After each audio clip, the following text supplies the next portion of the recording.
திருநெல்வேலி மாவட்டம் களக்காடு அருகே பன்றிப்பண்ணை உரிமையாளர் மர்மமான முறையில் உயிரிழந்த வழக்கில் திடீர் திருப்பம் ஏற்பட்டுள்ளது. அவரது உடலை சாலையில் வீசிவிட்டு சாவை மறைக்க முயன்ற காதலியை போலீசார் கைது செய்துள்ளனர்.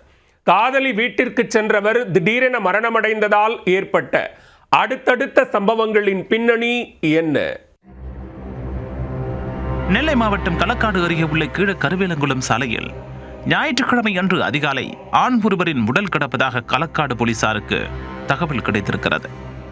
சம்பவ இடத்துக்கு விரைந்து சென்ற போலீசார் உடலை கைப்பற்றி நடத்திய விசாரணையில் இறந்து கிடந்தவர் கீழ கருவேலங்குளம் கரையிருப்பைச் சேர்ந்த ராமகிருஷ்ணன் என்பது தெரிய வந்தது.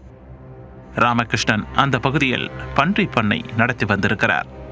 இந்த நிலையில் தன்னுடைய கணவரின் சாவில் சந்தேகம் இருப்பதாக ராமகிருஷ்ணனின் மனைவி கலைச்செல்வி களக்காடு போலீசில் புகார் ஒன்றை அளித்தார்.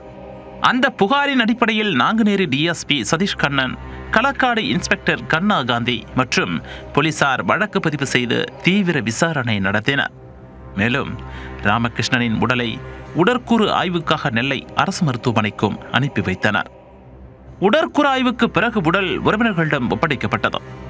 போலீசார் நடத்திய தீவிர விசாரணையில் ராமகிருஷ்ணனுக்கும் கீழ கருவேலங்குளத்தைச் சேர்ந்த சத்யா என்பவருக்கும் திருமணத்தை மீறிய உறவு இருந்ததாக கூறப்படுகிறது. இதனை ராமகிருஷ்ணனின் குடும்பத்தினர் கண்டித்தும் இருவரும் அதை கண்டுகொள்ளாமல் தொடர்ந்து வந்திருக்கின்றனர். கடந்த 8ஆம் தேதி இரவில் ராமகிருஷ்ணன் சத்யாவின் வீட்டிற்கு சென்றிருக்கிறார். அப்போது அங்கு அவருக்கு திடீரென மாரடைப்பு ஏற்பட்டு உயிரிழந்து விட்டதாக கூறப்படுகிறது.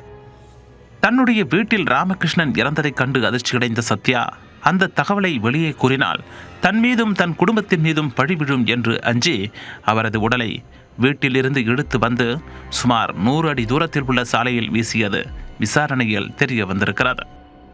ராமகிருஷ்ணனின் இறப்பை மறைத்து உடலை தூக்கி வீசிய விவகாரம் தொடர்பாக சத்யாவை போலீசார் கைது செய்திருக்கின்றனர். இந்த வழக்கில் காவல்துறையினர் உண்மையை மறைத்தல் உள்ளிட்ட 4 பிரிவுகளின் கீழ் வழக்கு பதிவு செய்து தொடர்ந்து விசாரணையை நடத்தி வருகின்றனர். ஒரு குற்றத்துடன் தொடர்புடைய தடயங்களை அடித்தல் மற்றும் சடலத்தை அப்புறப்படுத்துதல் போன்ற செயல்களுக்காக சுமத்தப்படும் கடுமையான சட்டப்பிரிவுகளின் கீழ் போலீசார் நடவடிக்கை எடுத்திருக்கின்றனர்.